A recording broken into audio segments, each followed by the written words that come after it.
Hello, I'm A.D. Ramsey of Davita Handcraft Soap, and today we're going to make an avocado soap. So I have all my ingredients. I have the oils melted. This is a mixture of olive oil and avocado oil, a little bit of castor oil for the extra bubbles, and coconut oil as well. And the fragrance that we're going to use today is from Brambleberry, sorry. It's Coconut Island. I think you can see that there. I'm using 2 ounces of this and another 2 ounces of the wasabi oil as well. I came up with this recipe using 2 different books from the Bumbleberry book. They have a really nice avocado soap in that book, but it used a lot of wasabi fragrance, and it had a ton of avocado oil for just one recipe. And as you know, avocado oil is extremely expensive, but it's really nice on your skin. So I did some oil calculations, and instead of using water, I changed it to go with the goat milk. And I'm also going to use the mashed avocados that I have here, which is also in the recipe. One second, let me get the book.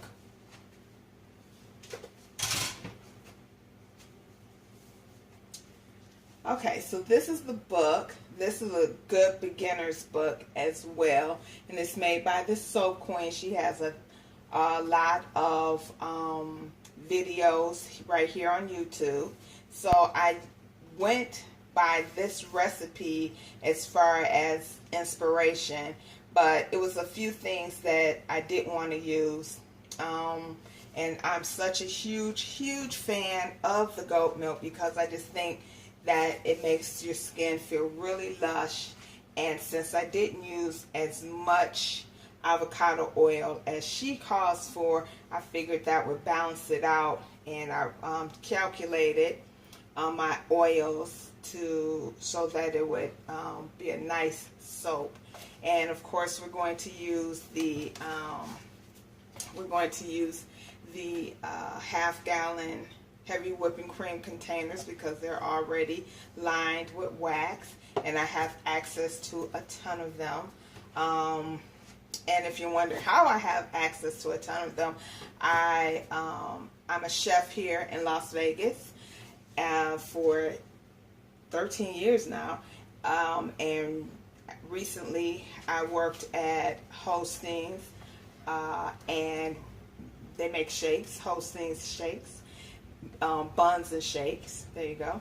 And so we obviously go through a lot of heavy whipping cream making shakes. So I just recently quit my job to do some traveling, and I was already semi-retired from working 16 years in Michigan in the OR at Beaumont Hospital. So once I worked in a few different departments in Beaumont Hospital, totaling 16 years. And so when I moved out here to Las Vegas, I became a chef because I went to culinary school, graduated from culinary school, got a degree. And so on this soaping journey, I realized how similar putting a soap recipe was to a souffle recipe, or figuring out a sauce recipe. So that's why I started making my own soap.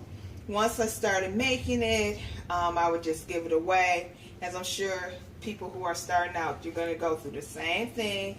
You're going to give soap away, and you're going to move on to the next recipe. Well, then people are going to come back and say, hey, well, what about this soap? Or will you make me that soap? And that's what made me decided to go ahead, since I was already semi-retired, to use this as my full-time job, so I would also be able to travel even more, because I love traveling. So I say all that to introduce myself. I guess I didn't want to sound like I was rambling, but that's why I'm telling you all. This is where all of this is coming from. So let's get started. I'm also going to go ahead and add the avocado before we start blending. And as you notice, I didn't point out any colorants or mica. I'm not going to use any. I'm just going to have it this natural color, whatever color that turns out.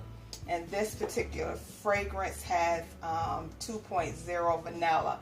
And what's so important whenever you use a fragrance, they list the vanilla because it changes color, or when you add it to certain recipes, it may seize your recipe.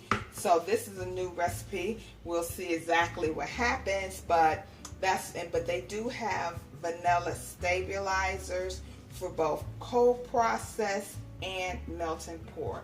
So I'm going to go ahead and mix this up. Okay, I have it mixed to a pretty light trace, so I'm going to go ahead and add the fragrance. And I see one thing that I should have done, which is I should have strained the goat milk. Now that's a piece of the avocado right there. I don't know if you can see that. It's a piece of the peel. I should have strained the goat milk before I added it, but that's okay, because the way I do my goat milk, I don't have the goat milk powder. I usually get just regular goat milk, and I freeze it, and I just add the sodium hydroxide to the goat milk, very little small quantities, so it stays white and it doesn't turn colors.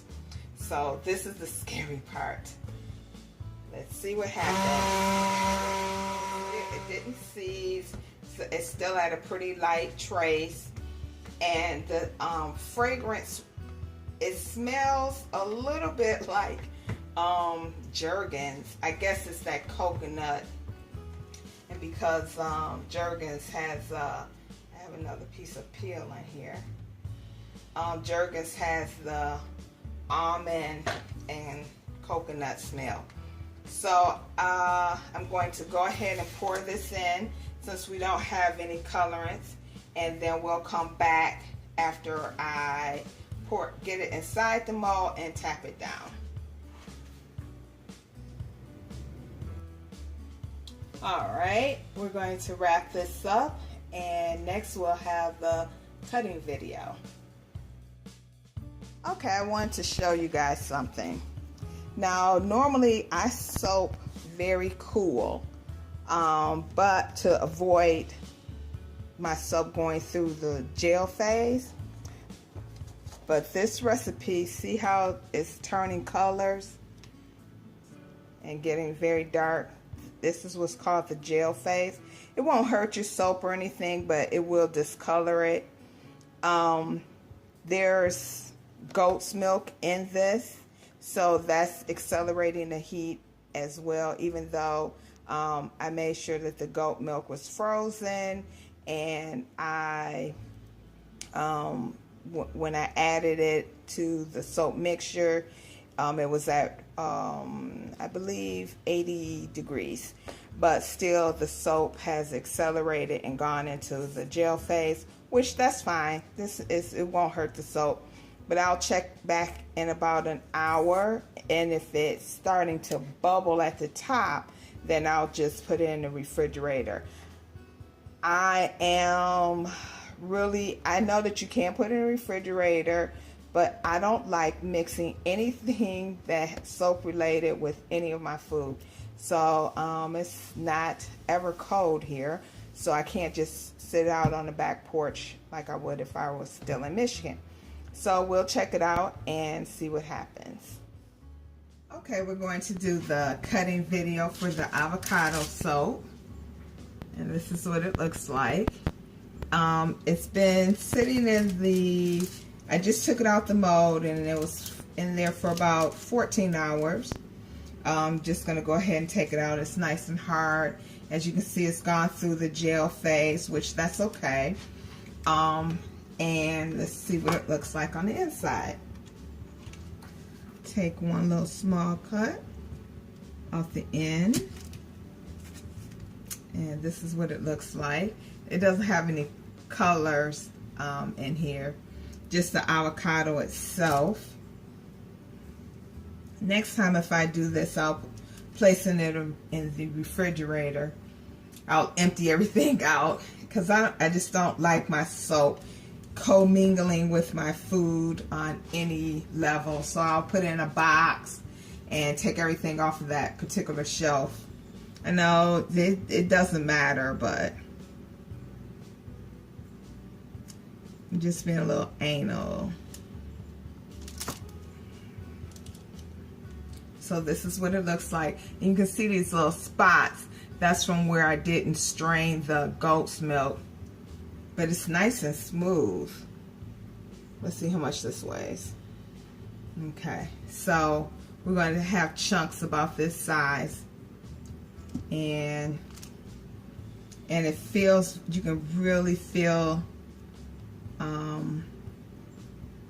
the oil, the avocado oil. It's so expensive, but it's worth it. See how shiny it is already? That's crazy. Ooh. And this is way too big. This is too big.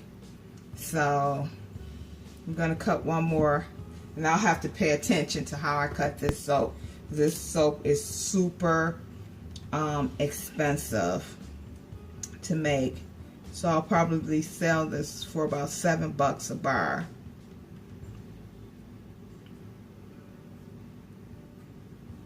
So I want them to be a nice size, but 6.5 ounces is too big. So this is what it looks like. And